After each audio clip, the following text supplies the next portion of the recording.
Bonjour et bienvenue sur la mécanique universelle. Alors aujourd'hui nous sommes samedi 26 novembre 2022 et je continue mes réflexions sur Sartre, sur le travail de Sartre. Sartre, sa relation avec Dieu, avec l'idée de Dieu, sa relation avec l'idée de sens de l'humanité, sa relation avec la possible finalité de l'humanité. Ce sont les thèmes sur lesquels je travaille sur la mécanique universelle, sur mon site mécaniqueuniverselle.net, qui essaie de démontrer que l'humanité est destinée à atteindre son ultime perfection, une perfection spirituelle.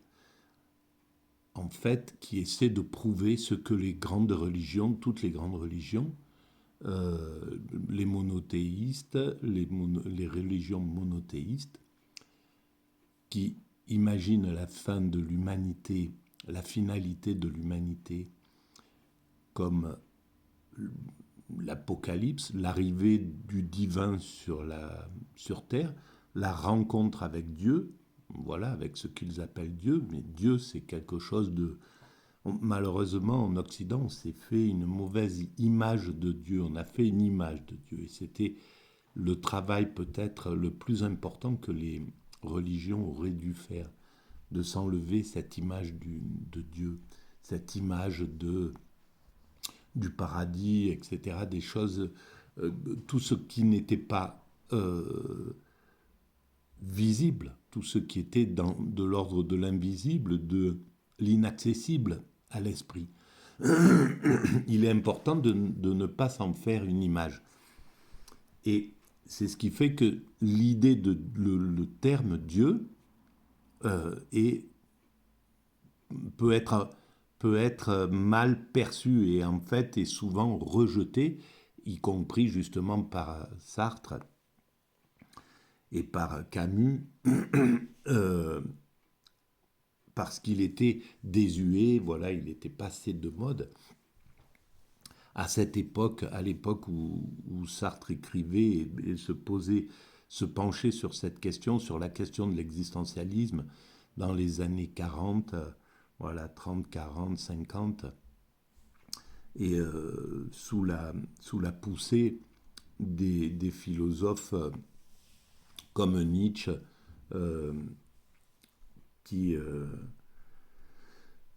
qui préconisait finalement la mort de Dieu, mais pas l'athéisme en réalité. Voilà. Alors, sur ce site, la mécanique universelle, j'essaye de démontrer de façon logique cette évolution vers la finalité. J'essaie de démontrer que l'humanité a un sens, une orientation, une destinée en fait. Voilà.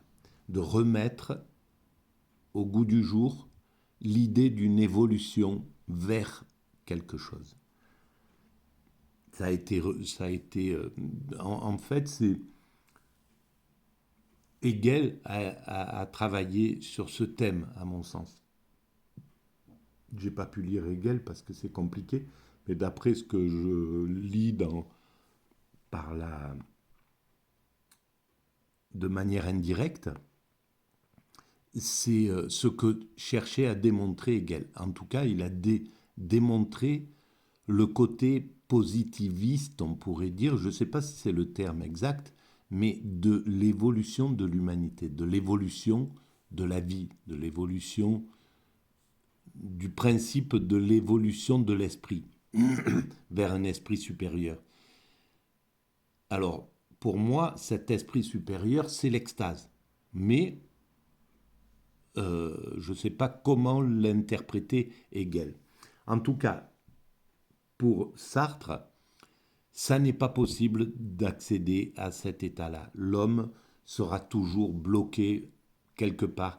En fait, il reste au niveau des pulsions humaines et effectivement, si on reste au niveau de l'homme ordinaire, c'est-à-dire l'homme qui est insatisfait tout le temps, et c'est un moteur de la construction, c'est grâce à cette insatisfaction permanente qu'on construit l'humanité. Mais c'est qu'un moteur, cette insatisfaction. Et ce n'est pas la finalité. Quand l'humanité aura atteint son ultime perfection, l'homme sera adapté à l'extase. Il aura perdu toutes ces dimensions,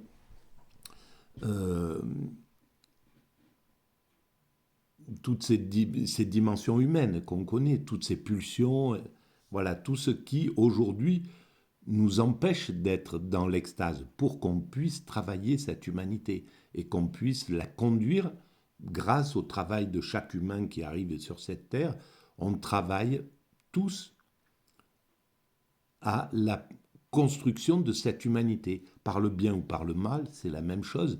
Enfin, c'est la même chose, on doit évidemment choisir, mais le bien comme le mal conduisent l'humanité vers son ultime perfection.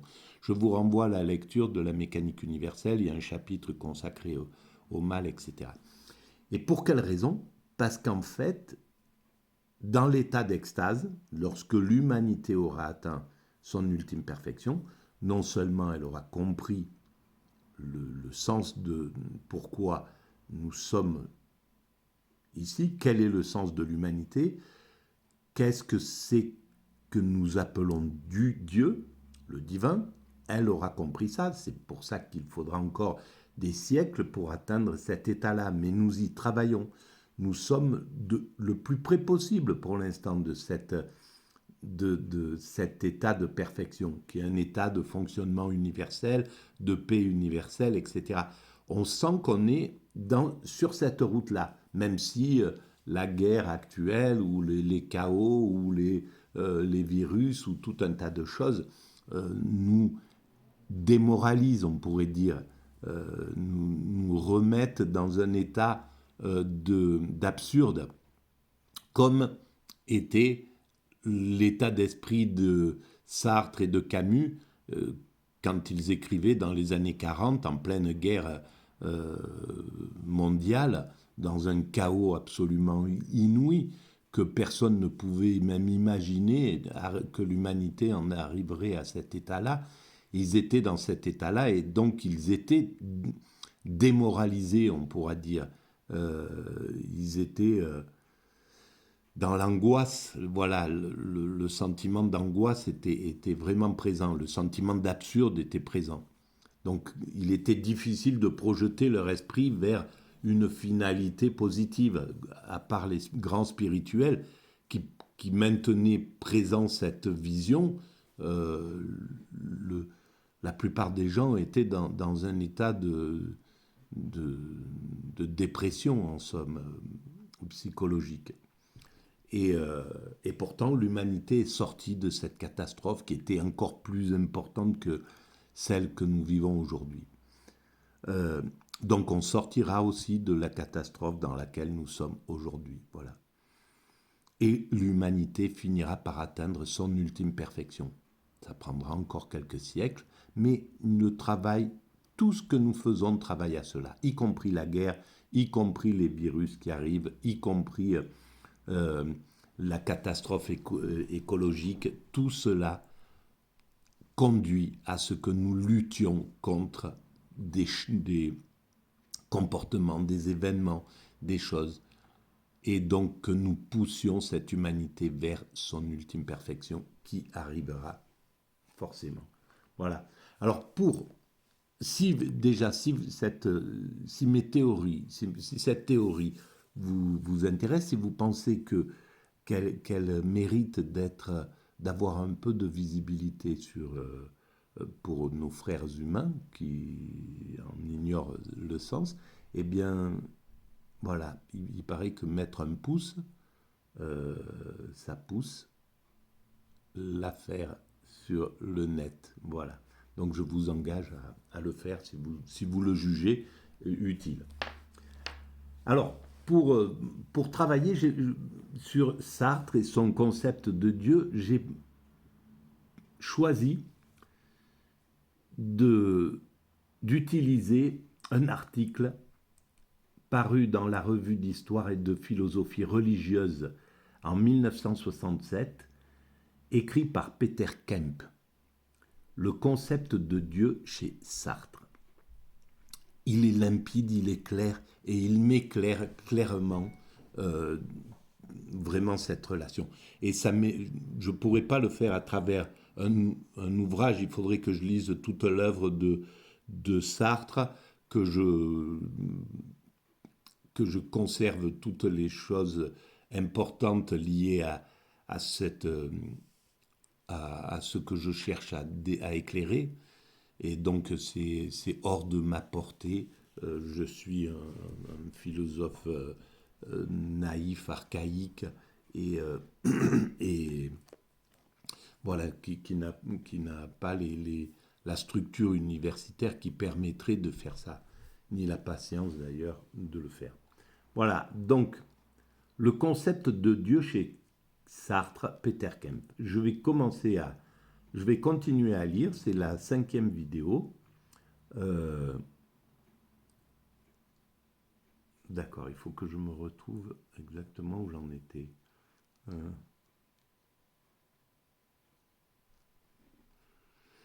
Je pense que c'est ici. Voilà. Donc, Sartre pense que c'est difficile. Donc, Dieu n'existe pas. Il n'est qu'un vain désir chez l'homme et à plus forte raison, le salut personnel n'est pas réalisable. C'est ce qu'il écrit à la dernière page des mots en 1964. Donc il dit qu'il range l'impossible salut au magasin des accessoires. Voilà, donc pour lui, il en est là en 1964. Cependant, Sartre n'estime pas qu'il soit facile de nier Dieu. Donc il a quand même...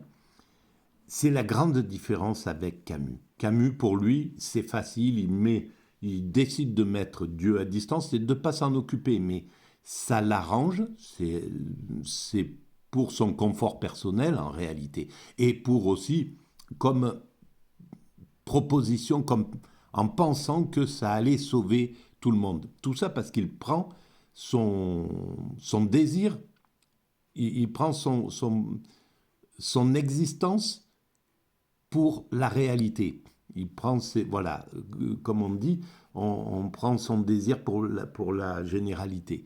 C'est simplement pour ça qu'il pense que, en allant vers l'absurde, en pensant qu'il n'y a pas de sens, qu'il n'y a pas de Dieu, il n'y a pas de sens, l'humanité n'a pas de sens, etc. À partir de là, on tombe dans un état de dépression, on va dire, et en sortant de cet état-là, on décide de vivre pleinement son existence, de jouir de la vie, etc. Alors c'est valable pour lui, pour son type de caractère, mais c'est pas quelque chose, il n'a pas pu comprendre que son expérience à lui n'était pas généralisable, parce que son état d'esprit était à forte dose narcissique.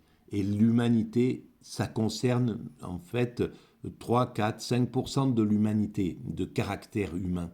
La majorité humaine est névrosée et plutôt n'a pas d'aspiration, n'a pas les mêmes aspirations que les caractères narcissiques. Et donc, ça, c'était invivable si l'ensemble humain devenait narcissique. Si l'ensemble humain trouvait sa propre liberté, etc., et qui s'épanouit la plupart du temps aux dépens des autres. Il ne faut pas se leurrer. Hein. Voilà, c'est quand on décide de... Voilà, Don Juan, Camus parle de Don Juan, il le cite en exemple, il le prend comme exemple. Don Juan, il peut utiliser faire du donjuanisme, mais c'est au détriment des femmes qu'il rencontre la plupart du temps. Donc on ne peut pas épanouir sa liberté totalement on est obligé de la frustrer pour être convenable avec les autres, avec l'humanité. On est obligé de contraindre nos pulsions, de contraindre notre désir de liberté, de toute puissance, pour pouvoir être bien avec l'ensemble des autres êtres humains. C'est pour ça que la majorité humaine est névrosée, parce qu'elle brime ses pulsions. Elle préfère se faire du mal à soi-même plutôt que de voilà, je désire à tout prix cet objet-là que mon voisin a, mais je vais me frustrer, je vais m'empêcher de le lui prendre, alors que je suis plus fort que lui. Je pourrais aller là-bas, lui dire tu t'es, je prends ton truc, et puis c'est tout. Et voilà. Donc, la plupart des gens frustrent ces pulsions-là, leur désir qui serait qui se prendrait au détriment d'autrui. Donc c'est pas possible ce mécanisme-là, il n'est pas généralisable. Et pour lui, pour Camus donc oublie le principe de Dieu. Et c'est là où il n'est pas philosophe. Bien entendu, et là je m'oppose tout à fait à ce que pense Michel Onfray, Camus n'est pas philosophe, c'est un très bon écrivain, c'est un très bon... c'est important ce qu'il apporte, il apporte quelque chose de philosophique très important, l'idée de la liberté, l'idée de l'absurde, tout ça c'est un matériau très important pour l'évolution de l'humanité. Il n'y a aucun problème là-dessus, mais ce n'est pas un philosophe. Pour moi, un philosophe doit se confronter à l'idée de Dieu, mais pas en le repoussant comme ça Même Nietzsche se confronte à cette idée-là, et il va. Alors, je pense que Camus n'a pas eu le temps, tout simplement, de se confronter à l'idée de Dieu. Il est mort trop jeune, euh, il a traversé une période qui était compliquée pour travailler, il a eu des honneurs qui l'ont sorti de son d'une réflexion, comme il le disait, c'est-à-dire intime. Et Sartre dit la même chose, c'est vraiment un travail philosophique se fait dans la solitude, dans le silence, dans quelque chose qui n'est pas du social, quoi. Et Camus était encore dans sa veine, toutes ses pulsions étaient en exergue, son désir de vivre était puissant, il avait été frustré toute son existence avant. Donc il fallait qu'il jouisse de cette existence, c'était légitime d'une certaine façon. Et donc ça l'a empêché d'aller vraiment se confronter à la philosophie profonde, intime et profonde qui doit toujours être, qui doit se confronter au divin et à l'idée de Dieu. Il n'y a pas de problème au spirituel, à tout ce que les religions ont déjà trouvé. Et Sartre le fait d'une certaine façon. Donc, cependant, Sartre n'estime pas qu'il soit facile de nier Dieu. C'est le problème moral qui, à ses yeux, rend l'athéisme difficile et pénible. Voilà, c'est ça. Dans L'existentialisme est un humanisme de 1946, il se moque du radicalisme français à cause de sa morale laïque, suivant laquelle la mort de Dieu n'aurait aucune importance à l'égard des valeurs morales. Évidemment, c'est pas possible. On ne peut pas. Et dans, ça me ramène à quelque chose que j'ai écrit sur la Méca. Donc, en fait, tant que tant que la morale laïque n'aura pas pu prendre tout à fait en main les interdits de bloquer les pulsions humaines suffisamment, il faudra qu'il y ait la morale spirituelle qui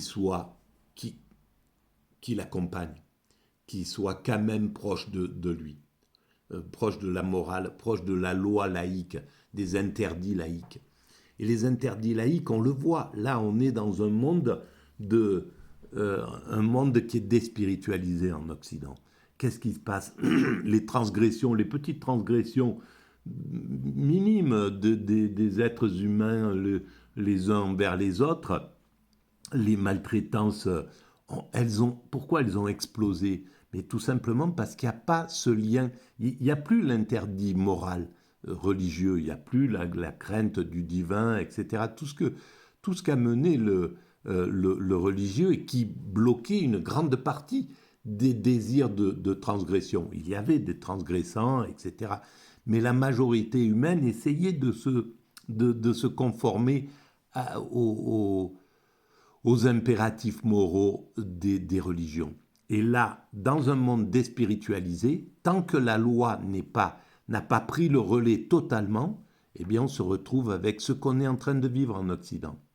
Les transgressions de plus en plus nombreuses sur des plans inouïs. Bon, par exemple, les viols ont explosé, c'est ce que j'ai commencé. Ces actes-là, alors on est en train de remettre voilà, des lois avec MeToo, on commence à s'attaquer aux abus qui sont liés à ceux qui avaient de l'argent, du pouvoir, etc. Donc ces abus-là, qui en fait, ils pouvaient s'épanouir parce qu'ils n'avaient plus d'interdit moral et ils n'avaient pas, voilà, ils n'allaient pas à l'église, à la synagogue ou à la prêche du vendredi pour l'islam, pour aller écouter les prêcheurs dire, voilà, de ne pas abuser de ça. Et c'est ce qui était prôné finalement dans les temps spiritualisés.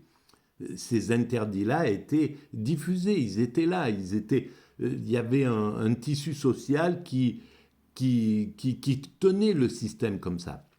Et à partir du moment où ces interdits-là n'ont pas été, l'interdit religieux a été écarté, eh bien, les êtres humains, logiquement, ont abusé légalement. Voilà,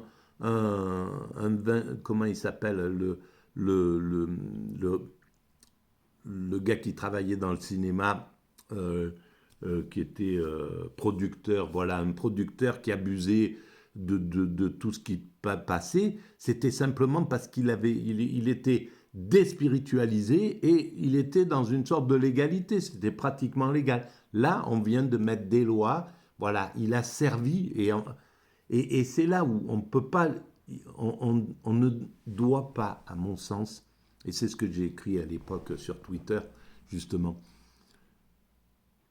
on doit condamner l'acte, mais l'homme, d'une certaine façon, l'humanité devrait pouvoir le remercier en disant, voilà, vous payez de votre personne pour qu'on mette des nouvelles lois, pour que, voilà, c'est clair, vous, au final, il va aider l'humanité à faire bouger les choses.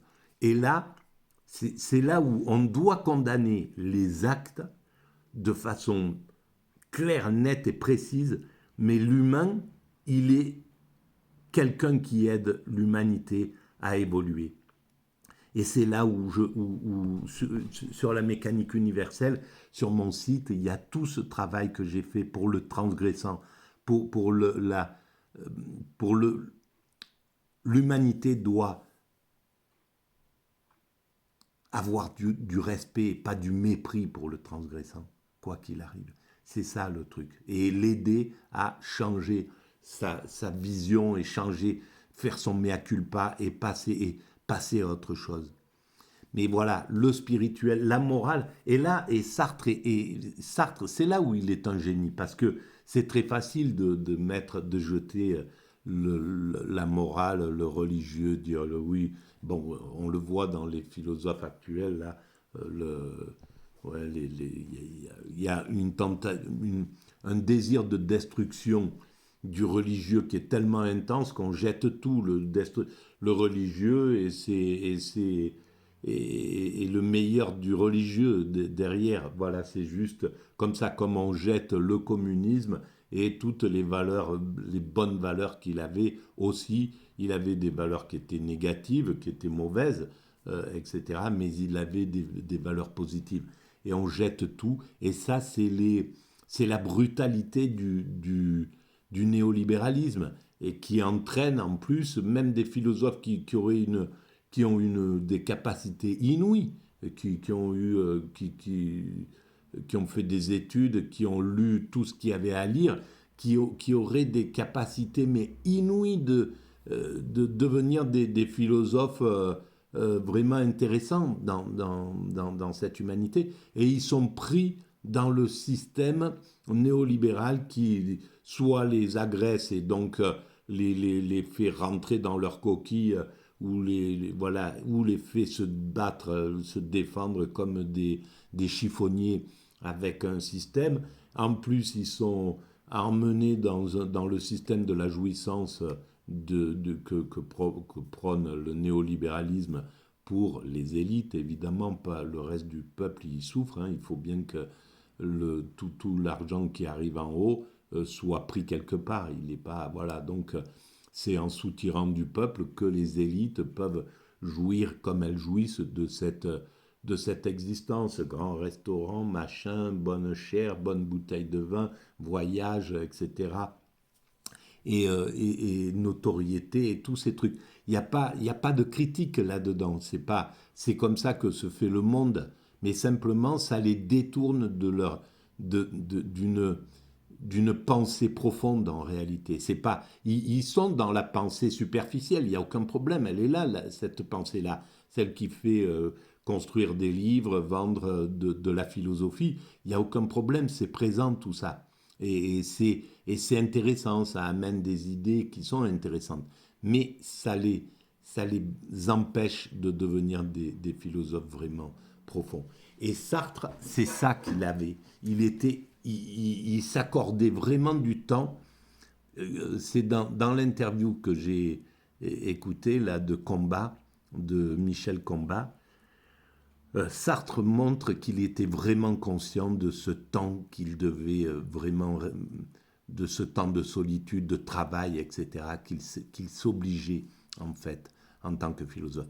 Et je pense qu'à ce niveau-là, il était bien plus conscient que Camus. Camus n'a pas eu le temps de devenir un bon philosophe qu'il aurait pu être, qui serait devenu, ça c'est clair, à mon sens. Voilà, c'est toujours mon point de vue. Donc, de 1900, il se moque donc du radicalisme français, etc. Il écrit alors: l'existentialiste, au contraire, pense qu'il est très gênant que Dieu n'existe pas, car avec lui disparaît toute possibilité de trouver des valeurs dans un ciel intelligible.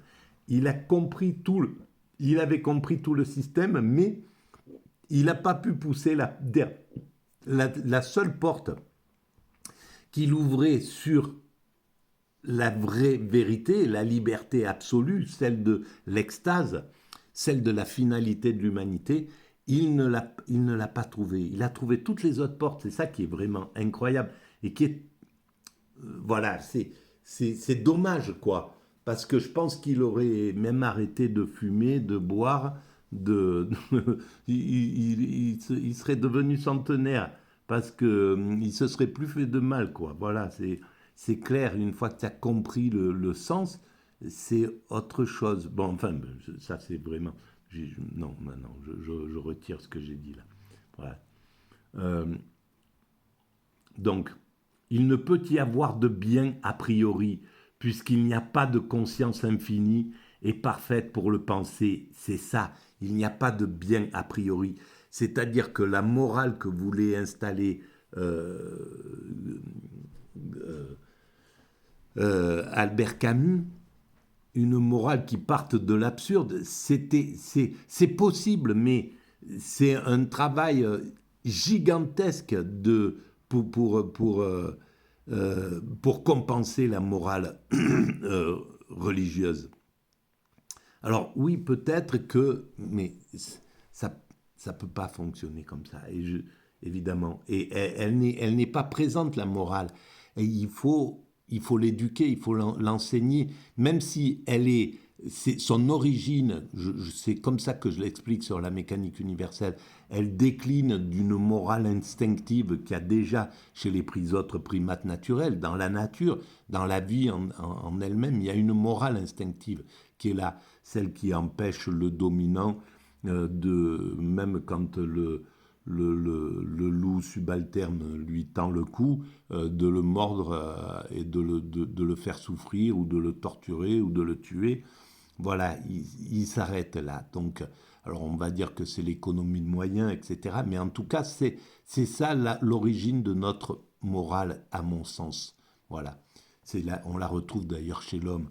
Quand on était gosse, on disait que on ne frappe pas un mec à terre. Quand on se battait, on ne frappait pas un mec à terre. C'était une morale logique qui était là. Et ça, elle décline de ça. Voilà, de ce truc-là. Et pourquoi, justement, dans ce monde déspiritualisé, là, pourquoi on voit ces jeunes qui peuvent se mettre à 5 et 6 à frapper un type par terre, et c'est de plus en plus fréquent, et on voit ce truc-là comme ça. Qu'est-ce qui se passe à ce niveau-là? Qu'est-ce qui est parti? Voilà, comment une humanité peut vivre sans cette morale euh, supérieure qui est donnée par le spirituel. Voilà, on le voit encore là derrière. Donc, non, a priori, puisqu'il n'y a pas de conscience infinie et parfaite pour le penser. Il n'est écrit nulle part que le bien existe, qu'il faut être honnête, qu'il ne faut pas mentir, puisque précisément nous sommes sur un plan où il y a seulement des hommes. Il a vraiment tout compris. Dans l'être et le néant, le problème se pose dans une forme moins vulgaire que dans l'existentialisme, qui a le défaut de trop simplifier les choses et aboutir à un optimisme qui ne correspond pas au reste de l'œuvre de Sartre. Alors, c'est là où je peux ramener aussi à moi ce truc-là. Ma philosophie est aussi vulgaire comme ça. Elle est, on pourrait dire, elle est brutale. Et la plupart des vidéos que je fais, je, je me rends compte que je précise pas assez. Ça mériterait vraiment d'être repris, d'être transcrit, d'être enrichi, d'être adouci, d'être etc., etc. Et on peut évidemment, ça mérite pour s'adoucir, euh, euh, on, on doit travailler les œuvres comme ce que faisait Sartre justement. Voilà, mais moi j'ai pas les moyens de ça. C'est pourquoi il est plus intéressant de voir la manière dont, dans l'être et le néant, il réfléchit à ce qu'implique le concept de l'humanité. Il implique à son avis que tous les hommes sont égaux et qu'ils le sont en face d'un tiers. C'est par ce tiers en effet qu'ils font une unité, puisque le tiers est conçu comme étant un regard qui les embrasse. C'est ça. Et ce tiers c'est le divin.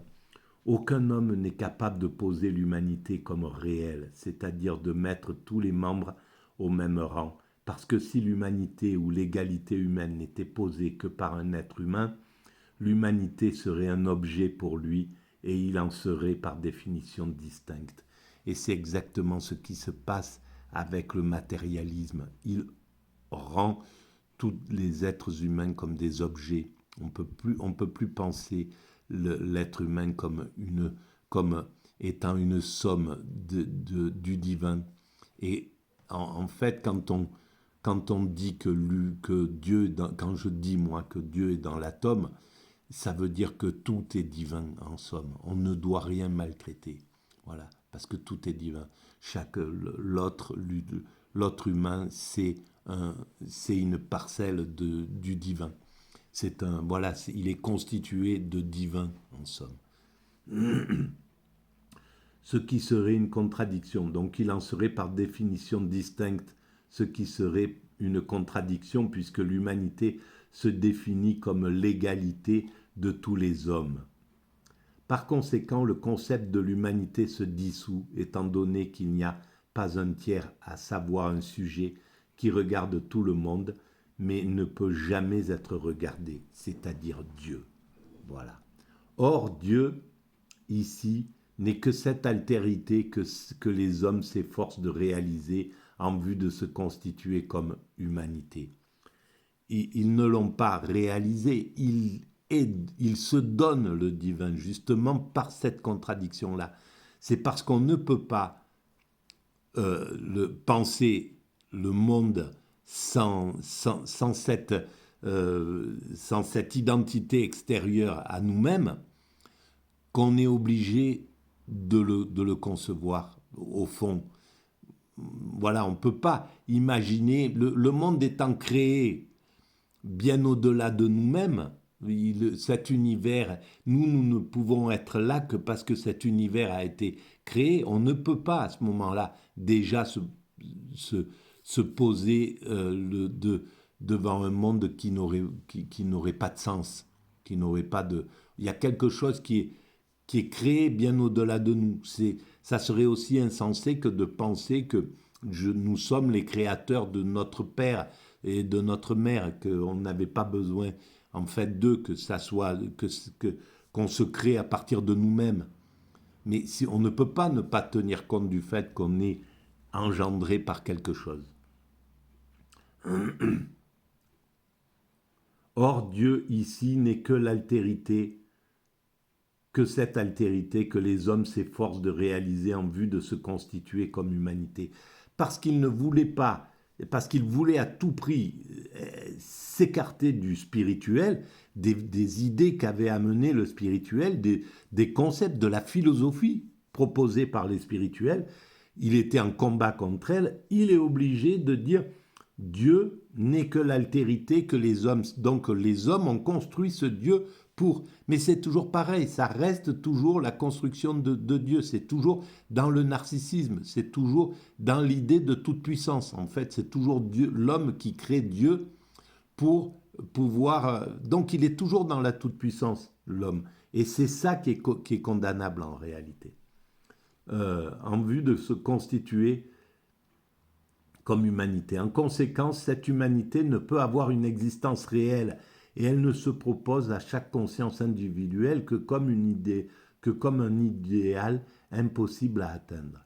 Sartre résume sa réflexion sur le nous humaniste en disant chaque fois que nous utilisons le nous en ce sens pour désigner l'humanité souffrante, l'humanité pécheresse, pour déterminer un sens objectif de l'histoire, en considérant l'homme comme un objet qui développe ses potentialités, nous nous bornons à indiquer une certaine épreuve concrète à subir en présence du tiers absolu, c'est-à-dire de Dieu.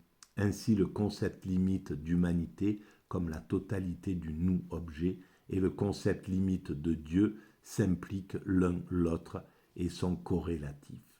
Voilà. Je vais arrêter là. Mais, bof, ou je continue, je fais des vidéos longues, pourquoi pas après tout. Toutefois, Sartre est sans doute, depuis l'être et le néant, toujours à la recherche d'une morale humaniste perdue. Voilà pourquoi l'athéisme est tellement terrible pour lui que souvent, lorsqu'il affirme que Dieu n'existe point, il ajoute un regret. Par exemple, dans la critique de la raison dialectique, où il dit que par malheur, Dieu n'a aucune existence réelle. Et c'est ce que pensait Nietzsche. Et voilà pourquoi nous avons affaire à des philosophes. Parce que même par la négation de Dieu, il est tellement... il manque tellement qu'il oblige à pousser cette réflexion pour le restaurer d'une certaine façon. Voilà ce qui se passe.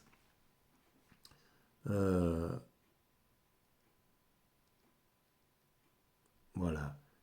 Et d'ailleurs, c'est par malheur, voilà comment je dis mal, où il dit que par malheur, Dieu n'a aucune existence réelle. Mais c'est là, voilà, c'est là où c'est bien, il ne dit pas Dieu n'existe pas, il dit Dieu n'a pas d'existence réelle. Nietzsche ne dit pas Dieu n'existe pas, il dit Dieu est mort. C'est autre chose, on est dans une autre dimension. Et l'existence réelle, et c'est ça, voilà, ça me ramène à penser que la science démontrera que Dieu est dans l'atome, comme je le dis sur la mécanique universelle, que Dieu, c'est cette partie-là qui construit la partie la plus irréductible sur laquelle tout est construit.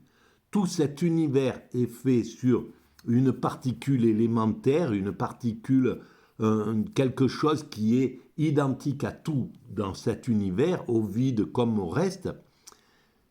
Et à partir de là, les scientifiques, dans peut-être 50 ans, 100 ans, peu importe, diront ça, c'est vraiment le divin.